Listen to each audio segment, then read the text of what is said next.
Next topic হচ্ছে যে এই যে কি ওয়ার্ড গুলো সম্বন্ধে আমি বলছিলাম একটু আগে, সেই কি ওয়ার্ড গুলো কি কি। প্রথমে যেটা আমাদের জানতে হবে সেটা হচ্ছে জিন কি জিনিস। জিন, জিন আর জিনোম ও জিনোম, জিন ও জিনোম এই দুটো জিনিস কি। জিন হচ্ছে এক কথায় বলতে গেলে ক্রোমোজোম যে জিনিসটা পরিবহন করে নিয়ে যায় বংশানুক্রমিক ভাবে তাকে বলা হয় জিন। এটা আমি তোদের সাধারণ অর্থে বোঝানোর জন্য বললাম।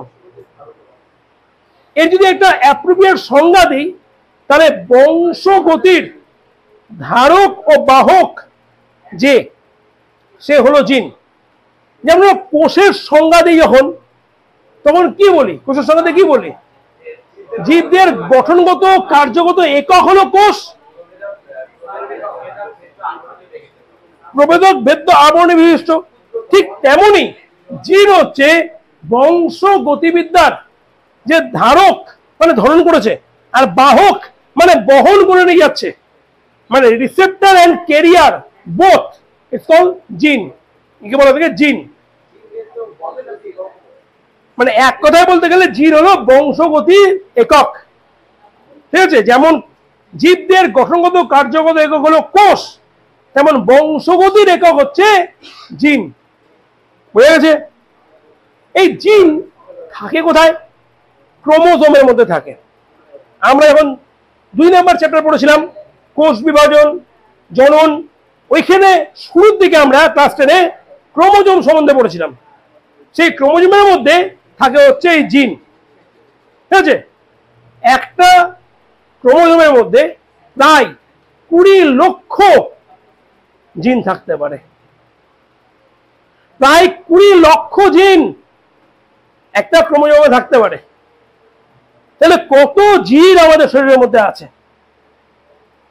তো এই জিনগুলো আলাদা আলাদা করে প্রচুর বৈশিষ্ট্য পরিবহন করে নিয়ে যাচ্ছে, যা সবকটা বৈশিষ্ট্যকে ডিকোড করা পসিবলই না। তাই জন্য আমরা যে বৈশিষ্ট্যগুলোকে দেখতে পাই সেগুলো, এবং ঠিক যেগুলো দেখতে পাই তার যে বিপরীত বৈশিষ্ট্য সেইগুলোকে নিয়েই অধিকাংশ ক্ষেত্রে আলোচনা করি। ভালো করে বুঝবি জায়গাটাকে। যদি বলি যে কোনো ব্যক্তি লম্বা, তাহলে লম্বা উল্টা কি হবে? বেটে, ঠিক আছে? বা খর্ব, তাহলে আমি লম্বার সঙ্গে খর্বর তুলনা করব। তার মধ্যে আরো হয়তো অনেকগুলো বৈশিষ্ট্য আছে, কিন্তু সেটাতে আমরা অতটাও আলোকপাত করছি না।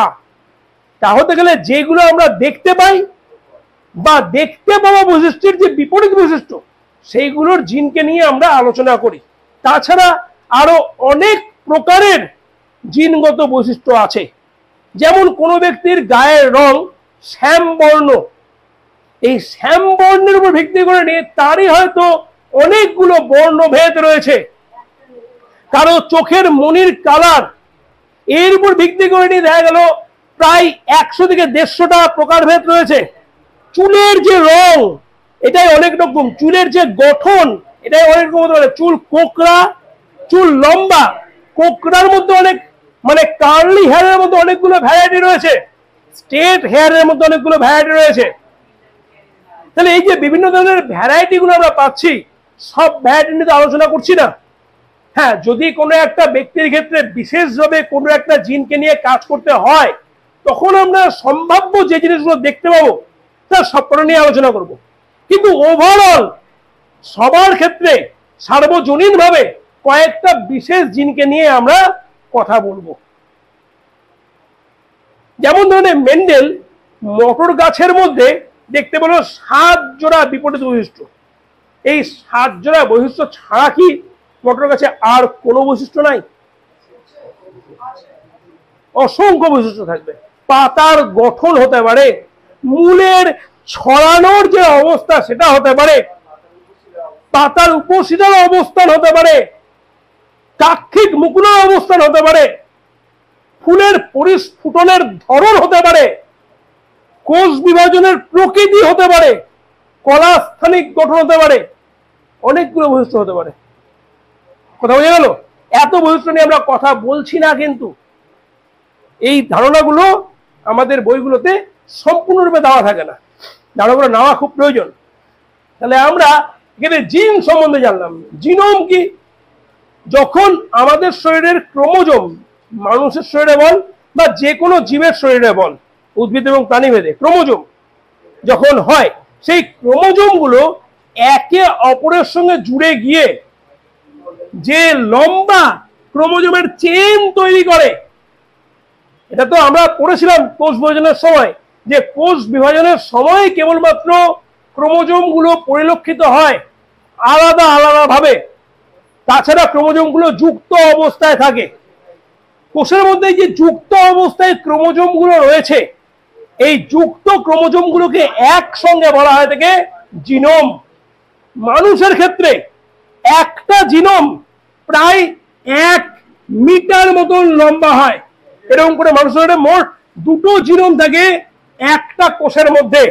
তাহলে 1 মিটার করে 2 মিটার আমাদের শরীরে এই জিনোম রয়েছে। তোর মাথায় আসতেই পারে যে 1 মিটার মানে তো অনেক বড়, মিটার স্কেল মানে 100 সেন্টিমিটার। তাহলে এটা আণুবীক্ষণিক কোষের মধ্যে আছে কেমন করে?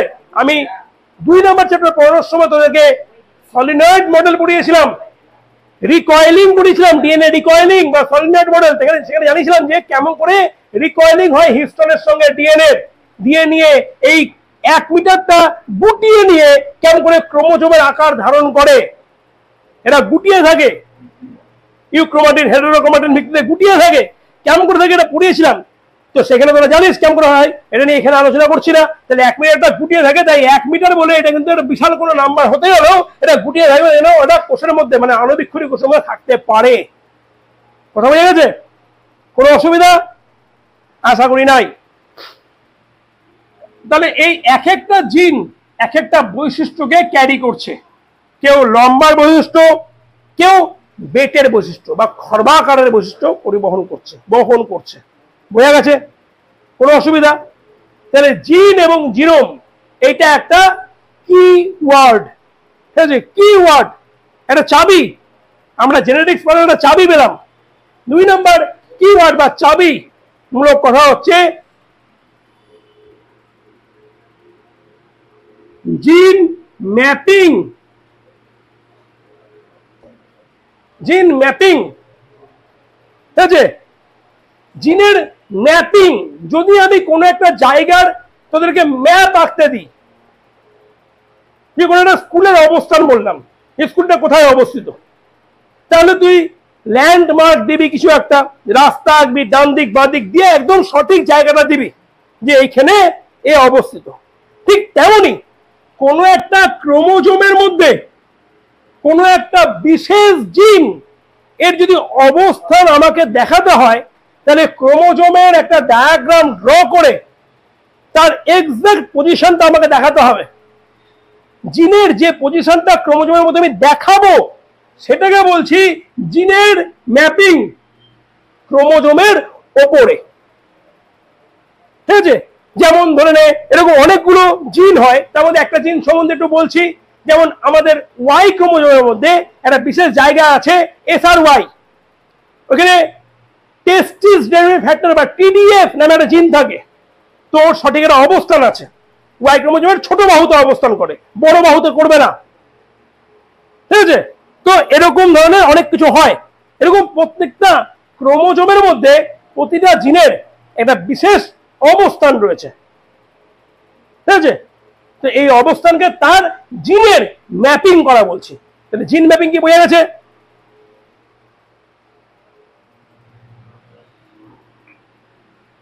এর পরের নাম হচ্ছে লোকাস।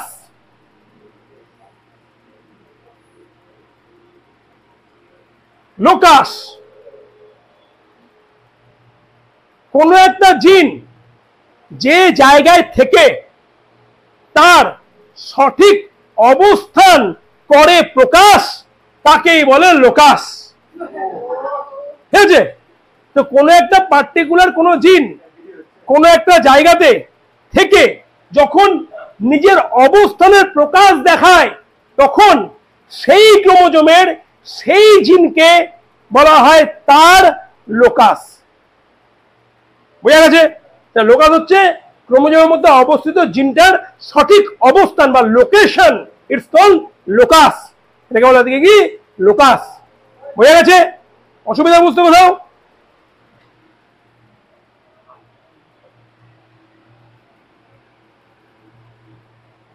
নেক্সট টার্ম হচ্ছে অ্যালিল।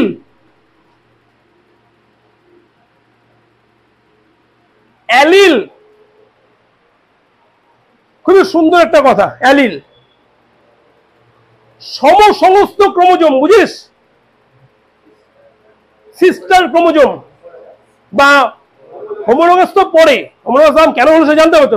সমস্ত ক্রোমোজোম বা সিস্টার ক্রোমোজোম মানে যারা একই ক্রোমোজোম, সেই দুটো ক্রোমোজোমের মধ্যে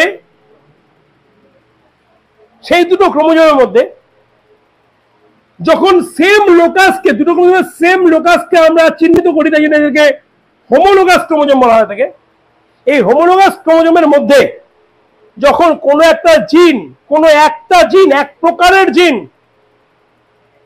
অন্য ক্রোমোজোমের বিপরীত প্রকারের সঙ্গে আমরা তুলনা করি, তখন তাকে একে অপরের অ্যালিল বলা হয়ে থাকে। মানে একটা বড় হাতের টি মানে লম্বা বৈশিষ্ট্যওয়ালা যে জিনটা রয়েছে সেইটার লোকাস হচ্ছে এইটা। এর সঙ্গে ছোট টিকে আমি যদি তুলনা করি, তাহলে বড় টি আর ছোট টি একে অপরের অ্যালিল, এবং একটাকে একে অপরের অ্যালিলোমর্ফ বলা হয়ে থাকে। একে অপরের কি বলে? অ্যালিলোমর্ফ। ঠিক আছে, বুঝলি? তাকে বলা হয়ে থাকে অ্যালিলোমর্ফ।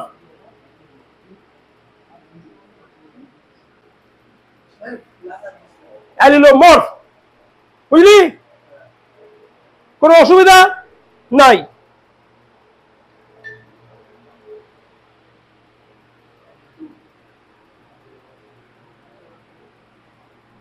নেক্সট, ডমিনেন্ট ক্যারেক্টার বা প্রকট বৈশিষ্ট্য। যে বৈশিষ্ট্যটাকে আমি বাইরে থেকে দেখে চিনতে পারছি সেটা প্রকট ভাবে প্রকাশিত হয়েছে, মানে প্রকাশিত হচ্ছে, প্রকটতা বিস্তার করছে, ডমিনেটিং করছে, তাকে প্রকট বলছি। আর যেটা প্রকাশিত হচ্ছে না সেটা প্রচ্ছন্ন। একটা জিনিসকে দেখতে পাচ্ছি কালো রঙের বিড়াল, ঠিক আছে? এবার তার বাবা এবং মা বিড়াল হচ্ছে একটা কালো একটা সাদা। যে নতুন বিড়ালটা হচ্ছে কালো রঙের, তার মধ্যে কালো রঙটা প্রকাশিত হয়েছে, প্রকট হয়েছে। তাহলে সাদা রঙের বৈশিষ্ট্য এর মধ্যে নাই, থাকতেই পারে।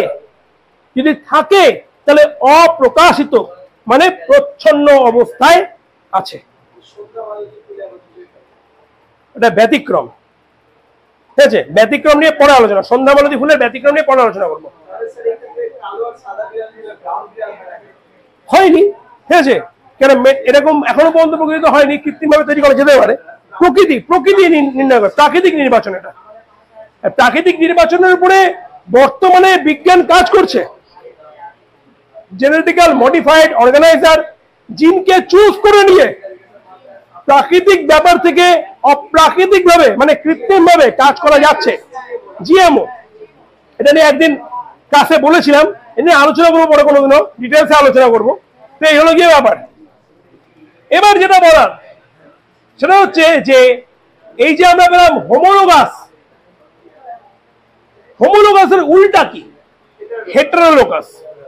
মানে একই ধরনের ক্রোমোজোম দেখতে হলেও তাদের যে লোকাস আলাদা ভিন্ন, তখন তাকে বলছি হেটারোলোগাস। ঠিক আছে? তা হতে গেলে এক কথায় বলতে গেলে অ্যালিল একে অপরের হেটারোলোগাস, অ্যালিল একে অপরের হেটারোলোগাস, এই কথাটা বলতেই পারি। কারণ অ্যালিলের বৈশিষ্ট্য হচ্ছে বিপরীতধর্মী হবে, একই প্রকৃতির কিন্তু বিপরীতধর্মী, তাই অ্যালিল হচ্ছে একে অপরের হেটারোলোগাস। এবার ডমিনেন্ট আর রিসেসিভ আমরা বুঝে গেছি। এবার কতগুলো টার্ম, খুব গুরুত্বপূর্ণ টার্ম, আর কয়টা টার্ম বললে হয়ে যাবে। সেটা হচ্ছে যে হোমোলোগাস ডমিনেন্ট,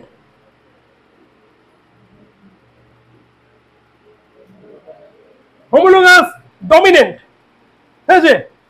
আমরা হোমোলোগাস রিসেসিভ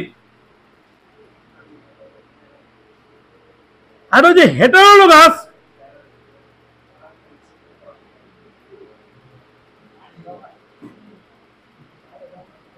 ডমিনেন্ট। হেটারোলোগাস রিসেসিভ কোনোদিনও হবে না, হেটারোলোগাস রিসেসিভ কোনোদিনও হবে না, এই কথা একদম মাথায় গেঁথে রে, ঠিক আছে। মানে ধ্রুব সত্য, এটা ইউনিভার্সাল ট্রুথ যাকে বলে, ধ্রুব সত্য যে হেটারোলোগাস রিসেসিভ হবে না। কেন একটু বুঝতে পারি যাবি। হোমোলোগাস ডমিনেন্ট, টি টি আমি টি দিয়ে চিহ্নিত করলাম, তুই আর আর দিতে পারিস, ওয়াই আর জি জি দিতে পারিস, এ দিতে পারিস, এক্স এক্স দিতে পারিস। একই প্রকৃতির যদি ক্রোমোজোম হয়, ঠিক আছে, তখন তাকে আমরা হোমোলোগাস ডমিনেন্ট বলছি। দুটো কেন লিখছি? কারণ আমরা জানি যে সব সময় আমাদের শরীরের মধ্যে যেহেতু হোমোলোগাস প্রকৃতির ক্রোমোজোম হয়, তাদের প্রত্যেকের জিন একই লোকাসে অবস্থান করে, তাই দুটো লিখেছি। হোমোলোগাস রিসেসিভ ছোট হাতের টি, ছোট হাতের টি। হেটারোলোগাস ডমিনেন্ট বড় হাতের টি, ছোট হাতের টি। রিসেসিভ কেন হবে না? কারণ একে যদি তুই রিসেসিভ লিখতে যাস তাহলে কি লিখবি? ছোট হাতের টি, ছোট হাতের টি মানে কি বোঝাচ্ছে? হোমোলোগাস রিসেসিভ হলো, তাহলে হেটারোলোগাস থাকলো কি? থাকলো না। তাই জন্য কোনোদিনও হেটারোলোগাস রিসেসিভ হবে না, ঠিক আছে। ক্লিয়ার?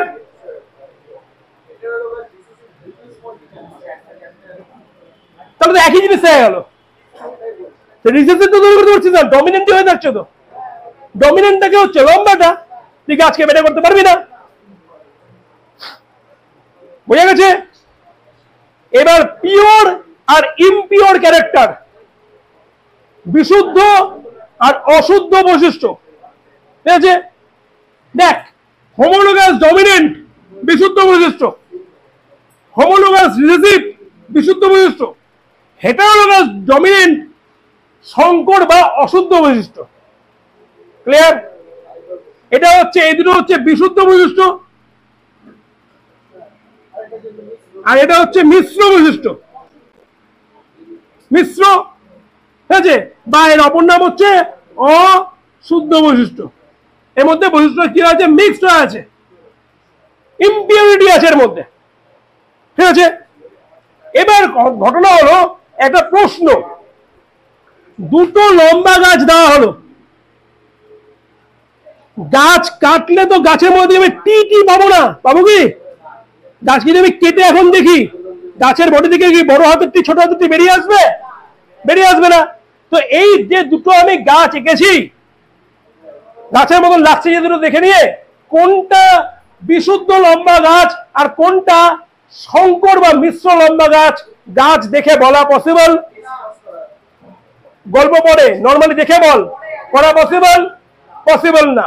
তাহলে আমি লম্বা বৈশিষ্ট্য মানে হচ্ছে ডমিনেন্ট ক্যারেক্টারকে আমি বিশুদ্ধ বৈশিষ্ট্য বলতে পারি, আবার নাও পারি। কিন্তু রিসেসিভ ক্যারেক্টার হচ্ছে পিওর ক্যারেক্টার, সব সময় চিরকালের বিশুদ্ধ বৈশিষ্ট্য। বেটে গাছকে আমি বেটে গাছই বলবো, এর মধ্যে কোনো লম্বা বৈশিষ্ট্য ঢুকবে না। ধরে বেটে গাছি বৈশিষ্ট্য কি? টিটি, একে লম্বা বানা।